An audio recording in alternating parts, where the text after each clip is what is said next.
5 жыл отбасы болып келе жатырмыз. Әрине бізді де талай адамдар қорқытты.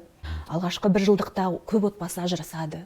Алғашқы бала дүниеге келгеннен кейінгі алғашқы жыл ол мүлдем қиын деп бізді көп қорқытатын жан-жақтан. Дегенмен осы 5 жылдық отбасылық өмірімізде Аллаға шүкір қатты бір ұрсып, қатты бір бет жыртысып көрместей болып кететін жағдай болған жоқ. Түсінісіп келе жатырмыз, бір-бірімізді жарты сөзден түсінеміз, қолдауға тырысамыз, қатеміз болса да айтуға тырысамыз. Әрине бұрында Али кішкене қаттырақ айтатын, тіке айтатын.